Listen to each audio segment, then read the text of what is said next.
mbokki xaritu téléspectateur ITV asalaamaaleykum dal leen ak jàmm ci seen bloc d'information la totale d'émission bi nga xamante ni ITV moo leen di koy tegtal ngir waxtaanee lu jëm ci wàllum actualité tey ngir waxtaanee jëm ci wàllum actualité dañuy dalal ki nga xamante ni mooy Fatou Makhtar Diop moom xam-xamam daa màcc ci wàllum commerce international di maanaam jënd ak njaay waaye ci wàllum international bien évidemment nekkit présidente des femmes leaders de la diaspora Fatou Makhtar Diop maa ngi laa nuyu di la ziar di la bàyyi mu ne téléspectateur. Abdourahmane maa ngi lay fay di nuyu képp koo xam ne téléspectateur nga ak téléspectatrice su ITV di profito ci occasion bi di souhaiter une très bonne fête meilleurs vœux aux musulmans à la oumma islamique di ñaan yàlla émission bi lépp lu ñu fi wax mu doon jëriñ ci Sénégal ak bitim réew. alors ñu commencé li nga xamante ne mooy émission bi ak suñu gan Fatou Makhtar Diop li nga xamante ne mooy actualité bi mooy ñi nga xamante ne génn nañu àdduna ci tali gi tollu si ñaar fukk ak ñetti nit ci yoonu Louga bi accident de la circulation mu soriwul dara en tout cas ñu seetlu ne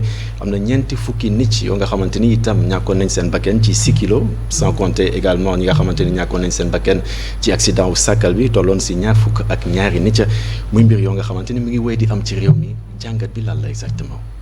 jàngat bi xanaa rek di ko naqarlu Abdourahmane comme ni nga ko waxee ci sa début émission drame 6 kilos ba léegi ñu ngi koy jooy noppeeguñu defaguñu évaluation lii ñëw si daanu ci kaw Sénégal muy lu metti ndax benn bakkan bu rot rek lu metti la ci réew waxtuma la ak plus de ñaar fukki bakkan ak lu topp ak sans compter ñi nga xam ne ñu ngi tëdd kenn xamul dinañ jóg wala duñu jóg di profiter aussi ci plateau bi pour jaale seen ay mbokk jaale waa Louga jaale waa Fouta jaale vraiment bépp Sénégal parce que ñun Sénégal ñoo ñàkk di wax rek ni que il faut que ñun tam ñu xoolaat suñu bopp waa defaraat suñu taxawaay xoolaat suñuy jikko parce que nag loo xam ne boobu ba léegi ñu ngi koy waxtaanee on essaie de trouver des solutions mais malheureusement à chaque fois day am bu ñu régler benn problème beneen ñëw parce que ñu ngi naan bi yoon du problème mu circulation du problème mu oto bi ci boppam am na visite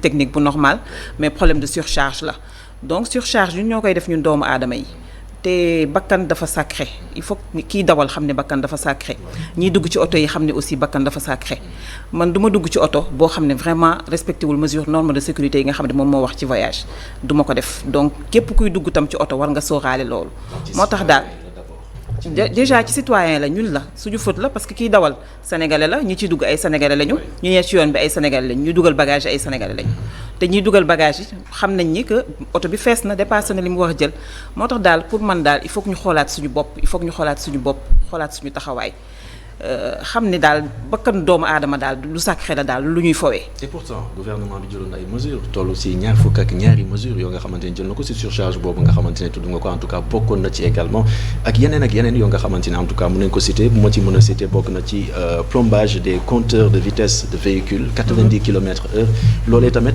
bu ñu xoolee accident bi ak li nga xamante ni noonu la mujjee di ay nit yoo nga xamante ni yéen nañ si àdduna mën nañu wax ne vitesse bi également waroon nañ ci également bàyyi xel. Finalement, par rapport à ñi nga xamante ni mooy mesures yi on peut dire également c'est juste des effets d'annonce. Tout à fait malheureusement l'État du Sénégal on est très fort pour prendre des mesures d'urgence mais en ce qui concerne le suivi il y a tout le temps des problèmes te suivi bi comme on dit ñun ñëpp on est concernés celui qui régule la circulation c'est-à-dire les policiers les gendarmes eux aussi ils sont concernés le chauffeur qui conduit est concerné. Ceux qui sont aussi responsables dans les gares routières aussi sont concernés. Le citoyen en tant que tel aussi est concerné parce que nous aussi on doit jouer notre rôle de veille citoyenne di xool ndax ñun li ñuy laaj ndax ñu ngi ci tenir compte yooyu yëpp ça joue en fait il faut que ñun ñëpp ñu jéem a jouer suñu rôle xam ne bakkanu doomu aadama du ay caaxaan état mënul nekk ci ginnaaw tous les citoyens ku nekk muy wax ak yow l'état a créé une agence dédiée ANASER agence bi nga xam ne il s'occupe que de ça et je sais que ñi fa nekk c'est des kàngam ñoo xam ne xam nañ sécurité routière yàgg nañ cee liggéey Cheikh Omar Gueye le DG il y a Awa Sarr sama ancienne collègue à la Géroute qui s'occupe de la communication et de la sensibilisation donc c'est un ministère boo xam ne liggéey naa ci donc xam naa ni ñi fa nekk ay kàngam lañu mais on a beau avoir des experts on a beau avoir des kàngam on a beau jël ay mesures mais bu fekkee ne citoyen bi ci boppam xamul ne que mesures yi pour moom la du dox. Il y a de la sensibilisation tout le temps bu événement amee. Il y a la télé aussi, il y a la communication, il y a même des associations des mécaniciens yoo xam ne gis nga ko màggalu Touba bu amee Tivaouane bu amee ñoom seen bopp ñu ngi circulation bi di sensibiliser mais Abdourahmane daal man daal jaaxle naa daal ci Sénégal. Finalement, comment régler ce problème-là?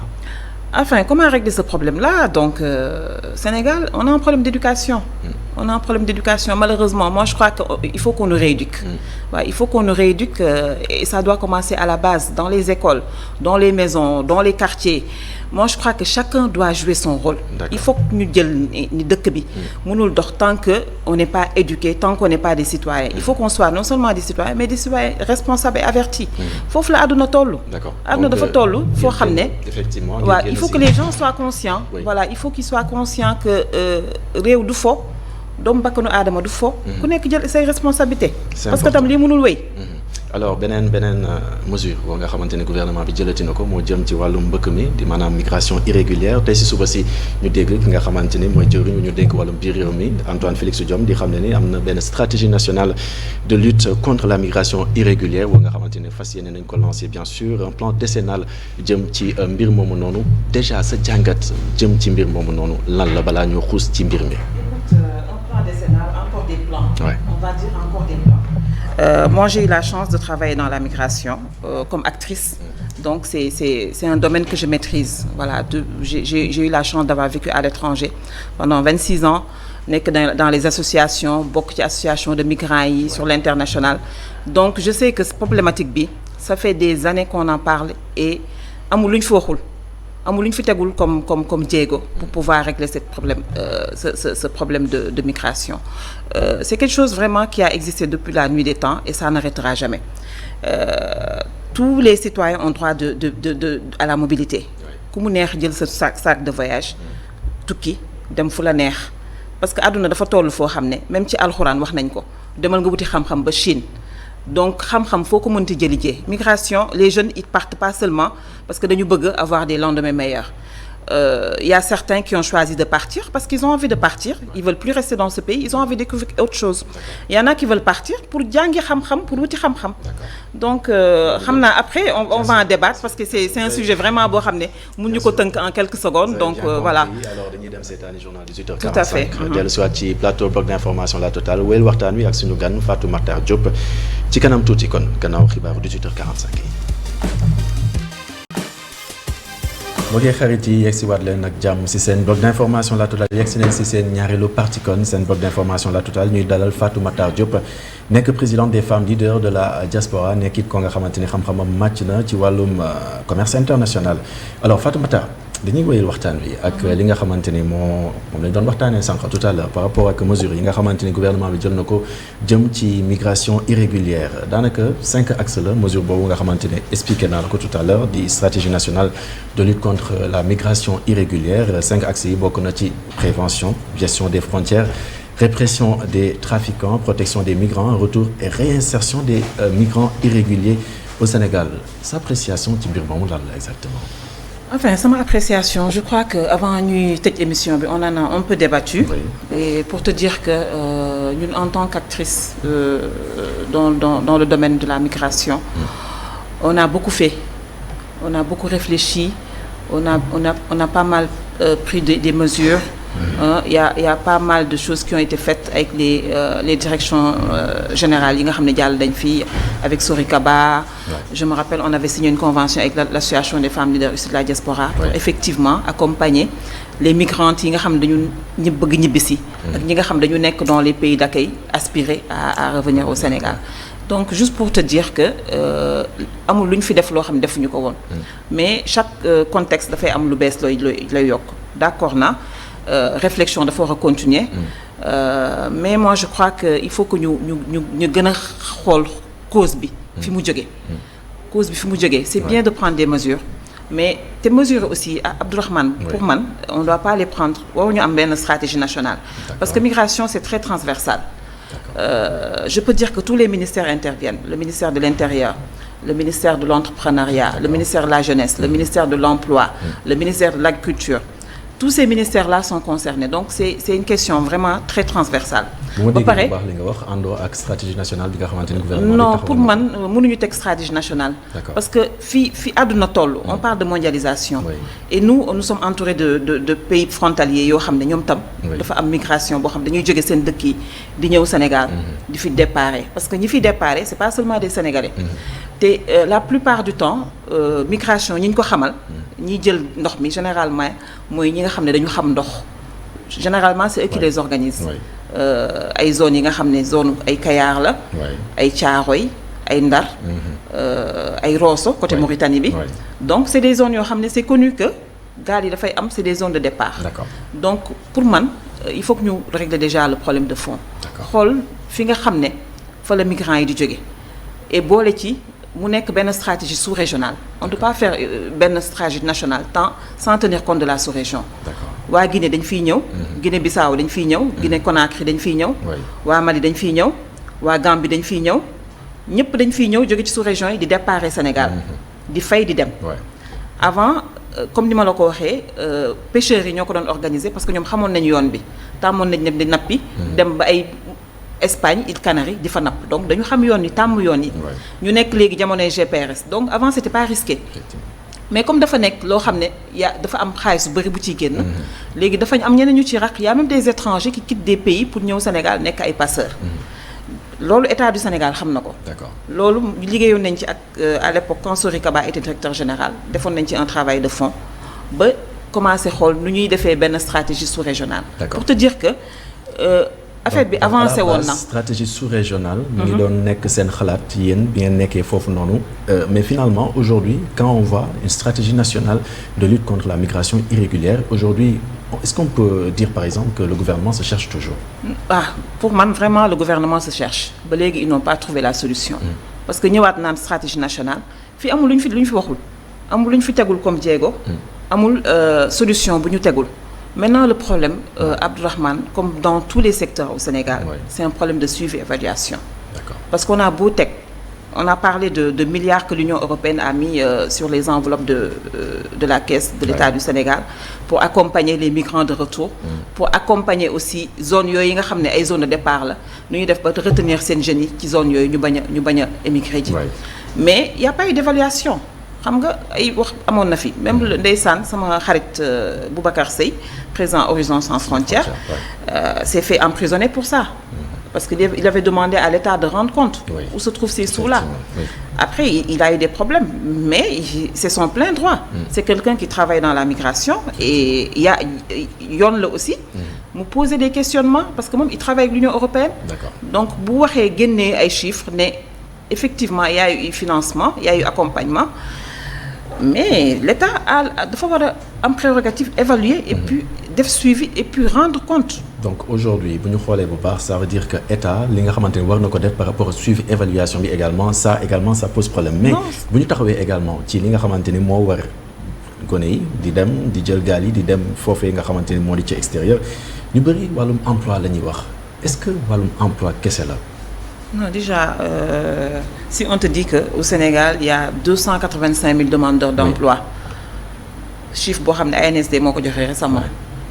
Par an. Par an. Donc, il y a problème. Nous avons une population qui est à 65% informelle.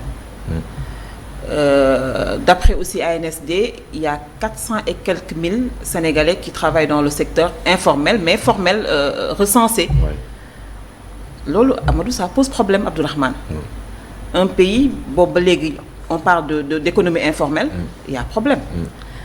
C'est vrai que l'État du Sénégal a mis beaucoup de structures pour accompagner ces jeunes-là. Il y a l'ADPME pour la création d'entreprises, pour l'accompagnement. Il y a ANPEJ. Non, il y a ANPEJ. Oui. ANPEJ aussi, une agence boo xam ne il est là aussi pour régler ce problème d'employabilité des jeunes. Une agence qui a 4 milliards de budget et tu as 3 milliards de fonctionnement, 3 milliards et quelques, 3 milliards 600 si j'entends bien, les directeurs bi wax récemment. Donc le reste, c'est pour peut-être mettre une stratégie, trouver des solutions, parce qu'ANPEJ n'est pas là pour créer de l'emploi, mais il est là pour orienter les jeunes vers l'emploi et la réinsertion. Mais sànq maa ngi wax affaire xëyu ndaw ñi Premier ministre Elimane Diourine bi Amadou Ba dégg nañ ko dernièrement muy wax ne que daanaka xëyu ndaw yi programme boobu noonu may na 90 000 jeunes ñu am li nga xamante ni mooy wàllum xëy mbir moomu noonu gis naa ne ça fait sourire mais lan moo si sa jàngat exactement ndax loolu noonu réglé wul problème mu normalement jëm ci wàllum emploi est-ce que vraiment emploi la. xam nga xëyu ndaw yi ça a été aussi une mesure d'urgence. Tu te rappelles quand le président avait reçu les jeunes. À Diamniadio ne leen on va essayer de régler le problème imminemment donc après ci la xëyu ndaw yi ñëw.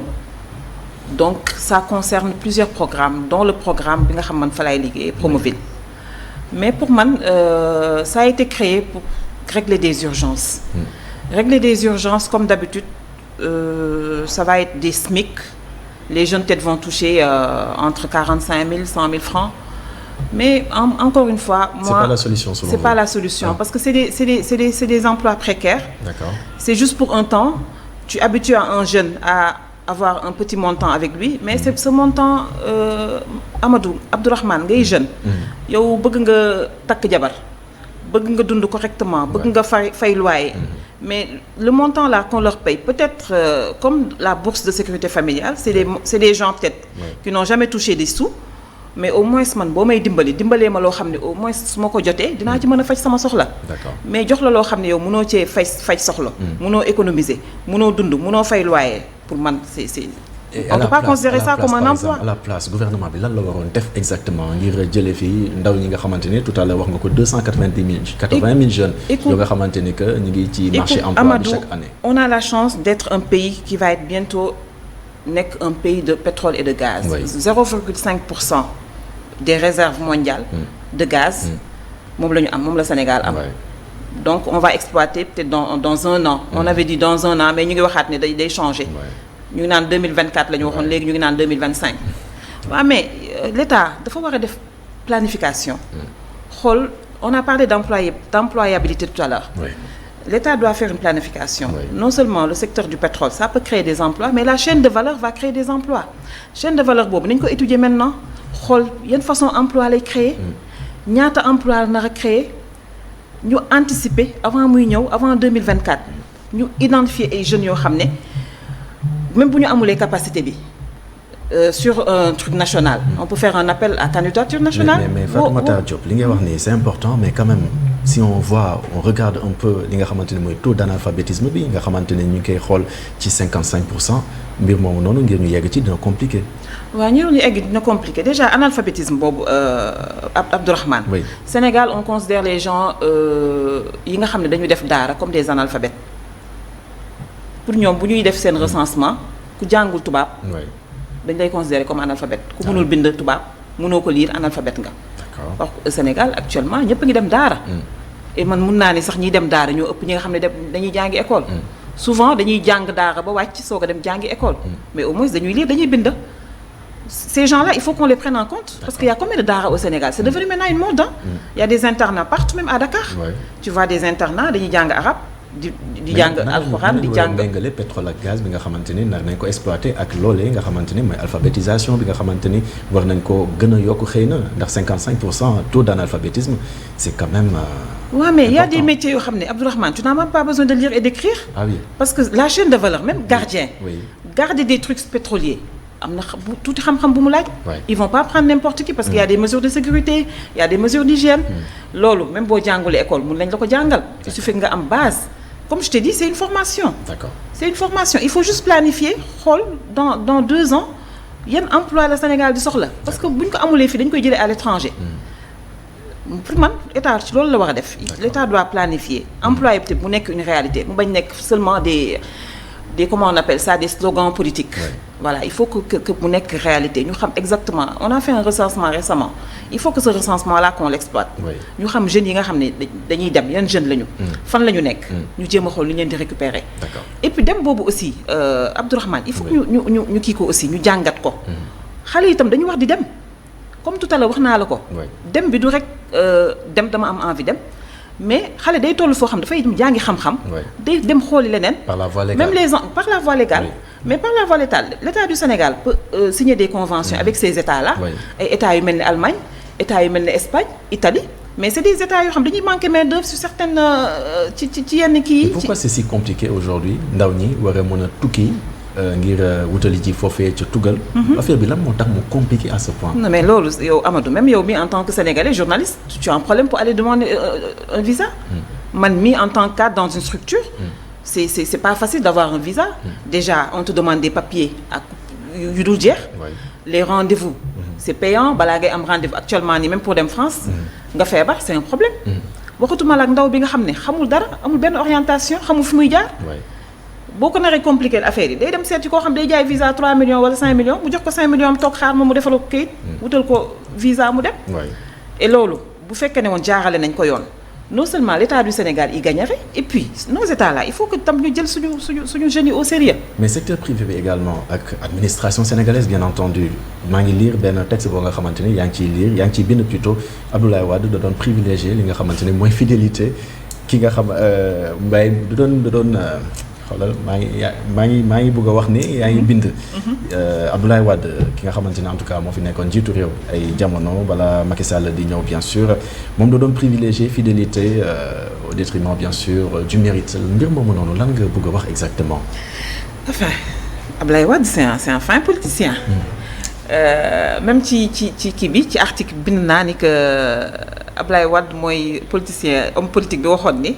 xaalis kenn du ko liggéey dañ koy lijjanti donc ce slogan là était très populaire à l'époque de Wade et ñu bëri aussi am nuñ ko jàngatee non man ni ma ko jàngatee Wade dafa ñëw jóge ci 40 ans d'opposition fekkoon fi un régime structuré un régime boo xam ne pour nga percer ci régime de Diouf et de Senghor pour nga percer ci il faut nga am compétence il faut nga am rigueur il faut nga am jaar-jaar.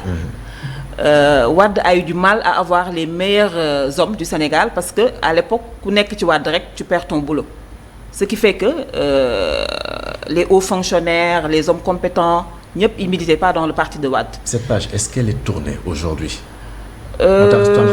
Abdourahmane ne woon naa la ma woo ci politique ak sànni xeer. C'est une question. Moi je veux qu'on parle du pays je veux vraiment qu'on parle de solution. Elle est tournée c'est-à-dire ñi nga xamante ni dañuy gën a jël bëgguma waa Wade di ma mere ak mbir yu ni mel est-ce que aujourd'hui on a dépassé ce stade? Écoute yow tam nag Abdourahmane ndax sànq ba doon jéem a méngale secteur privé bi ak li nga xamante ni bien sûr mooy administration bi ak li nga xamante ni wax nga ko parce que c'est important ñu taxaw ci un moment nan nga gisee mbir moomu noonu est-ce que page boobu romb nañ ko non page boobu romb ñu ko mun naa ne que xëy na leneen dafa ñëw yokku si parce que xëy na Wade dafa doon nommé ñoo xam ne amuñu compétence da leen doon nommé par fidélité voilà mais après c'était l'avènement du président Macky Sall moom mooy ki nga xam ne mooy jël secrétaire généraux yi daaj naan leen dem leen politique yi wuti leen base président Macky Sall moo fi wax ni ku gañewul sa base dama lay dàq. donc moom tam leneen la ñëw indi. ñoom daal en tout cas politiciens yi ku ñëw nga indi sa affaire te Wade quoi qu'on dise tamit Macky Sall c'est le fils de Wade. C'était un libéral. Il fut son premier ministre. Il fut son ministre. Il fut son DG. donc mënul def moins que Wade. D'accord. Donc aujourd'hui page boobu noonu jàllaguñu ko. non jàllaguñu ko ba tey ñi ngi jël ñi nga xamante ne ñoo ñu gën a jege. tout à fait di fàtte ñi nga xamante ne am nañu compétence am nañu xam-xam war a mën a jiite yenn malheureusement c'est ce qui se passe nous avons des présidents on a eu la malchance ces 20 dernières années d'avoir des présidents vraiment purement politiques. et c'est malheureux pour le pays. D'accord. te inéquité boobu tam dafay jouer aussi ci désespoiru xale yi. est-ce que loolu mooy expliquer également ni côté industrialisation aujourd'hui gouvernement bi daanaka investir ci torop. En Sénégal, je trouve que maintenant on est devenu très capitaliste. On ne pense pas vraiment à la majorité. Le Sénégalais est devenu très individualiste. Même les gens qui ont les moyens investissent dans l'immobilier. L'immobilier, c'est un secteur qui ne crée pas d'emploi. Or, comme tu dis, on pouvait tendre vers l'industrialisation. Mais l'industrialisation aussi, c'est l'État qui doit l'organiser. Créer une industrie, c'est pas donné. Ça, c'est sûr. C'est pas donné, c'est un investissement lourd. Donc, de comme le Maroc, par exemple, pour accompagner seen patronat seen secteur privé dans l'industrialisation ils ont signé des joint ventures avec d'autres pays par exemple Tangemet ça a été créé sous cette forme-là dafa am benn partie boo xam ne ils ont donné ça à des entreprises marocaines. am benn partie boo xam dañ ko jox tubaab yi ak naar yi ak les arabes. ñoo ñëw investir. Roi bi am une partie boo xam ne moom moo ko moom. ce qui fait que au moins xaw na protéger son secteur national. donc état moom moo war a vraiment organiser loolu. c'est l'État qui doit organiser l'industrialisation du pays. Déjà il y a le secteur énergétique qui pose problème. Parce que industrie énergie moo ko yor. donc il faut que énergie bi aussi état def ci jéego te gis naa ne mi ngi ci def jéego nag quoi qu'on dise nag. dëgg yàlla waaw. non je parle de l'énergie. l'énergie d'accord. Voilà énergie vraiment état du Sénégal mi ngi ci def jéego bu bari nag. loolu moom il faut le reconnaître. Moi, je crois que la prochaine étape, ça va être l'industrialisation. Et ça aussi, c'est l'État qui doit l'organiser. Pourtant, dans les années 70, Sénégal, beaucoup de pays, en tout cas, nous industrialisé. Aujourd'hui, là, moi, explique le retard que le Sénégal n'est aujourd'hui. Non, retard. Quoi qu'on dise. Tu vois l'industrie. Non, tu vois l'industrie. Il y a des industriels qui sont là. Il y a Ablaye Diassédiko, c'est un industriel. Je ne peux pas citer quelqu'un d'autre parce que moi, je l'ai. Mais je sais qu'en tout cas, dans le secteur de la pêche, au niveau du port, il y avait beaucoup d'industries. Ils étaient là, ils transformaient nos produits halieutiques. Et ces produits halieutiques-là, malheureusement, maintenant, ils ont industrialisé en haute mer. Ils ont presque suñu géej gi yëpp jënd nañ ko. Loolu li yokk tax immigration bi gën a tar loolu bokk na ci. Le fait que suñu nappkat yi amatuñu ay jën yu ñu jaay. seen jabar yi amatu seen soxna yi amatuñu lu ñu jaay pour yóbbu ca kër ga. ci li ngay wax noonu on entend que ressources naturelles yi nga xamante ne ñoo nekk ci réew mi dañu ko joxe ñi nga xamante ne ñooy étranger et pourtant ci constitution bi bien sûr dañu leeral ni que ressources yi ñi ko moom mooy ñi nga xamante ne ñooy sénégalais yi te dañu war a taxaw ba loolee ñu koy jëriñu ba di leen ko jàppale ci yenn mbir yi nga xamante ne en tout cas soxla nañ ko aujourd'hui est-ce que tey tamit waruñu taxawaat également si constitution bi par rapport à loolee nga xamante ni wax na ko également. non xam nga Sénégal na moom on est champion de l'écriture on est champion des mesures on est champion des lois au niveau de l'Assemblée nationale.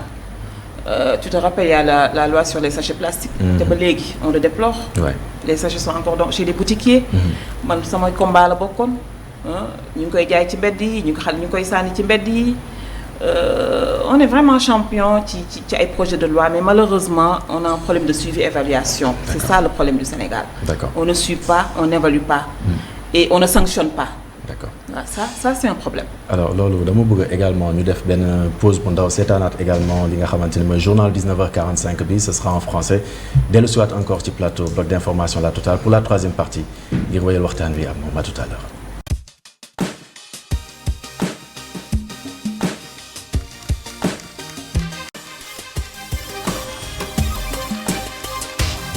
Dernière partie de votre émission La Totale bloc d'information tey ñuy am boog ma fàttali ko bien sûr Fatoumata Diop mooy suñu gan tey ci Total bloc d'information alors Fatoumata dañuy taxaw si duñu la am déjà si plateau te duñu wax si diaspora bi bien évidemment alors dañuy waxtaan un peu ci li nga xamante ne mooy diaspora bi ak contribution bu am solo bi nga xamante ne en tout cas diaspora bi am na ko ci réew mi ci téeméer ñu wax fukk ak lu teg jëm ci produit intérieur brut bi. alors mbir moomu noonu nan nga ko jàngatee gannaaw bi ngeen jàppee ne yéen daanaka impliqué wu ñu leen torop ci li nga xamante ne mooy développement wu réew mi. waaw merci beaucoup Abdourahmane là vraiment tu me retrouves dans mon domaine. Super alors. donc comme ni nga ko waxee diaspora bi soi-disant la 15e région.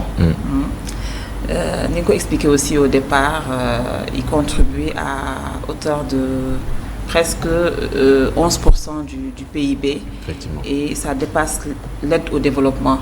Donc vraiment c'est et loolu c'est dans le formel. C'est quelque chose yi nga xam ne identifié nañ ko. Donc tout ce qui rentre dans l'informel, moi je crois que ça dépasse même ça approximativement le budget de l'État du Sénégal parce que y en a les gens travaillent. Ils envoient ñoom Sénégal moom mooy seen bakkan mooy seen lépp. On parle de 2562 millions de dollars. Tout à fait. Tout à fait. Donc man du mel noonu rek état mënoon na ko jël exploiter ko. jël benn pourcentage boo xam ne ça peut même régler les problématiques d'emploi dans ce pays et les problèmes d'industrialisation. Donc solution là. Comme solution, ça peut rentrer dans les solutions pour régler vraiment les problématiques migratoires. C'est des acteurs yoo xam ne non seulement dañuy contribuer ci économie bi, mais c'est des régulateurs sociaux aussi. Parce que dans beaucoup de zones yi nga xam ne c'est des zones de départ je prends l'exemple du Fouta ñëpp xam nañu ko Fouta zone de départ la beaucoup surtout sur côté africain bi. Côté Afrique centrale. Afrique de l'Ouest. Burkina. Congo. Brazza, Kinshasa. À l'époque, c'était les diamantaires. D'accord. Donc, on peut dire que presque tous les milliardaires foutanké, c'est des gens qui viennent de la diaspora africaine. Gabon aussi. Et c'est des gens, ils ont beaucoup fait pour leur terroir. Ils investissent dans l'agrobusiness. Ils accompagnent aussi dans les infrastructures sociaux de base, à savoir les centres de santé, les postes de santé. Ils construisent même des écoles dans le cadre de la coopération. Tu vois aussi beaucoup de jumelage de villes foutanké avec des villes en France. Mais là, on t'a estimé que, genre, autant pour moi, impliqué un peu ci li nga xamantene moy développement réew mi suqaliku jëm ci réew mi lan moo tax ngeen jàpp ne que vous n'êtes pas autant impliqué. Déjà impliqué wuñu comme ni ma la wax xaalis boobu par exemple mënoon nañu jéem a xool avec des structures comme Western Union. xool na nañuy jëlee benn pourcentage ci seen envoi yi entre états ou entre structures. pour jéem a xool nan lañ koy defee genre banque d'investissement. Ça peut être un fonds d'investissement boo xam ne non seulement eux ça peut les aider ci seen retour ça peut aussi transformer leur envoi en quelque chose. Au moins mu nekk opportunité nekk dara mu bañ nekk un envoi juste pour un envoi qui règle aucun problème xaalis bu yónnee rek mu jeex mën nañu ko jéem a jël capitaliser ko créer ci benn ça peut financer des projets structurants. Par exemple, on peut créer, nous, avec AMLD, l'Agence pour la migration, le leadership et le développement, avec Nioro Ndiaye, on avait travaillé sur un concept de 1 pour 3, un concept qui a marché dans les pays asiatiques comme en Philippines. Tu vas dans ton terroir, la collectivité territoriale donne une partie, le migrant donne une partie comme apport, et sauf si n'est aussi apport. Ce qu'on a fait, mu nekk un investissement gagnant-gagnant. Migrant bi daf siy gagner, collectivité territoriale bi gagner ci, et le fonds va servir d'apport pour pouvoir financer des projets. Il y a aussi, comment on appelle ça, il y avait la France aussi qui avait initié aussi ben fonds boo xam ne ça aide aussi les migrants yi nga xam ne dañu nekk France. ñu jox leen benn départ. bu ñu ñëwee mën a financer par exemple le comment on appelle ça, il y a Niokolo Transport, je me rappelle, il a eu un financement sur ce fonds-là.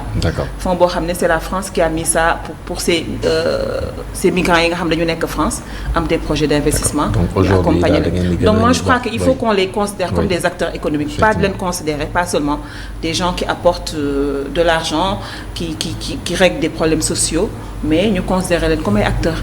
Et maintenant, au moment où nous sommes, il y a beaucoup de profils qui sont des migrants, c'est doom yi jàng nañu, nekk nañu am nañ compétence, bëgg nañu ñibbisi, parce que comme ni ko gisee dëkk yu mel ni France par exemple, il y a beaucoup de problèmes dans les HLM, dans certaines zones où il y a plus d'étrangers. xëy na li ngay wax ni dina bokk ci programme ñi nga xamante ni tàmbali nañu wane seen bopp rawatina jigéen ñi. Déjà on voit ñi nga xamante ni jigéen ñi fës nañu loolu ci déclarer seen candidature jëm ci élection présidentielle bi nga xamante ni moom la ñu jëm ci 2024 25 février exactement. Alors loolu la moo si sa jàng jigéen ñi ñëw commencé gën a fësal seen taxawaay.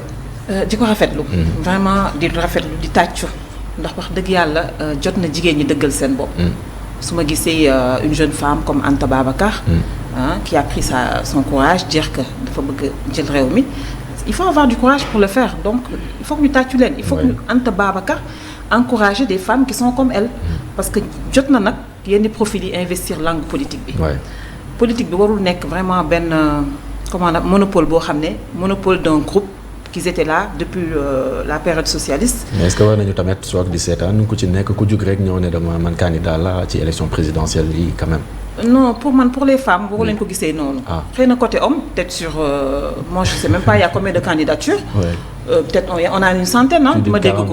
Quarantaine, quarantaine, peut-être c'est 2% de femmes.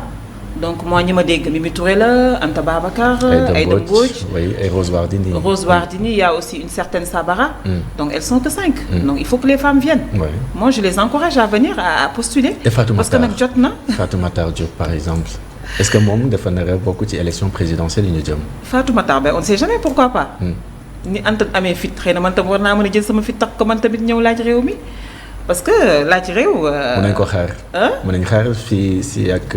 on ne sait quelques jamais, jours qui sait déclarer peut-être le fait que tu y aies pensé peut-être quelqu'un d'autre aussi y pense peut-être man maa ko xalaatul on ne sait jamais. d'accord ci texte bi nga xamante ne en tout cas bind nga ko sànq ma ko doon fàttaliku yaa ngi bind ne dañu war a am benn génération bu yees boo nga xamante ne dafa war a engagé ngir ëllëg maanaam ci tubaab ni nga ko bindee mooy nouvelle génération engagée pour un avenir prospère alors est-ce que yegg nañ ci wala foofu la ñu war a yegg ngir jëm ci réew woo nga xamante ne day suqaliku définitivement à partir de 2024.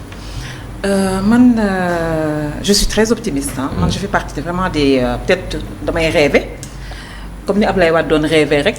man tam sama xëy na foofu laa toll. pour man Sénégal dafa war a neex. pour man Sénégal dafa war a neex à partir de 2024 wala dès à présent. dès à présent Sénégal dafa war a neex. déjà tu as vu bi Macky Sall déclaré sa non candidature. tu as vu l'atmosphère bi am Sénégal nit ñi dañu féex.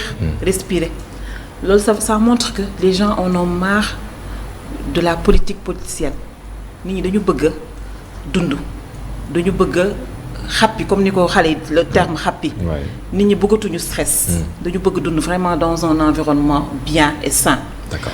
Et là je crois que Macky teg na jéego yi mooy présidentielle bi nga xam ne pour la première fois au Sénégal dans l'histoire du Sénégal le président sortant n'est pas candidat. Donc c'est ouvert, c'est open.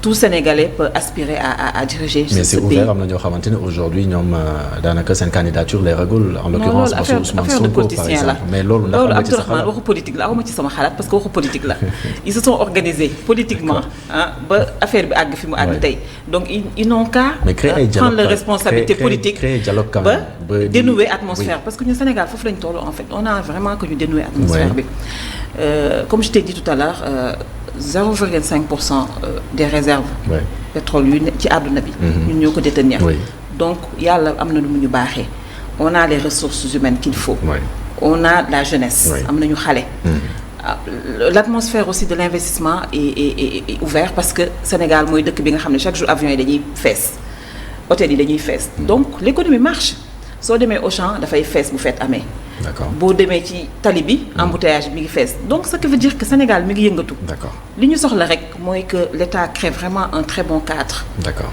pour que investisseurs yi investir. Sénégalais aussi ñu am xaalis bëgg a investir aussi ñu yaatal leen yoon bi. D'accord. créer aussi le cadre vraiment pour que ñu jël problème d'emploi employabilité des jeunes ñu def ko quelque chose de sérieux.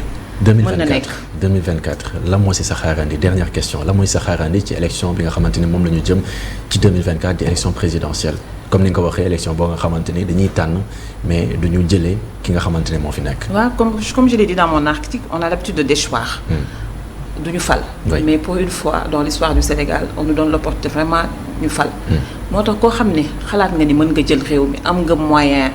pas ñëw juste pour nguuru dañu sonn ci ñëw di nguuru dañu soxla ku ñëw liggéey réew mi te du ku ñëw sax nag parce que Abdourahmane fi réew toll fi àdduna toll on parle de mondialisation benn nit mënul defar réew il faut un groupe il faut une alliance il faut vraiment des visions partagées ñu xool nan lañuy benn groupe dajaloo jéem a xool nu ñuy créer benn alliance pour vraiment jël réew mi teg ko ci yoon parce que ñu ngi ci yoon nag ñu ngi ci yoon ba pare yàlla ubbil nañu d'accord il va falloir aussi que ñu jël suñu responsabilité comme je l'ai dit aussi tantôt ñi war a wax dañu war a wax ñi war a liggéey dañu war a liggéey il faut que ñu yaatal bàyyi ñëpp vraiment ñi nga xam ne remplir nañ conditions yi pour diriger ce pays là on leur donne la chance vraiment d'aller réclamer la voix des Sénégalais. Fatoumata Diop yegg nañ ci njeexteelu émission yi peut-être da nga am benn 30 secondes boo xamante ne xëy na bëgg nga lancer benn message lan lay doon exactement.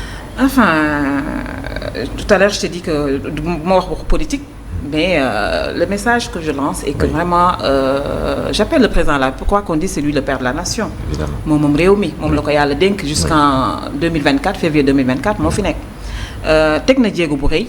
ne duma candidat duma def troisième mandat léegi fi ñu koy xaar mooy vraiment mu jëlaat aussi ay mesures teg vraiment benn gouvernement boo xam ne dafay ñëw liggéey pour li nga xam ne def na ko fi lu rafet ñu pérenniser ko et puis ñu organiser vraiment des élections tempérées ñi nga xam ne war nañu bokk ñu bàyyi leen ñu bokk xale yi aussi ñu jéem a xool ñu leen di jàppale. ba ñu gis seen bopp ci réew mi. inéquité bi nga xam ne aussi mi ngi fi mu jéem a xool nan la koy corriger balaa muy dem. et puis dossiers yi nga xam ne aussi nee daf ci teg kuddam tam mu teggi ko. bu ko defee Sénégal mën a am au moins lu tuuti lu mu mën a récupérer. d'accord ça marche merci beaucoup.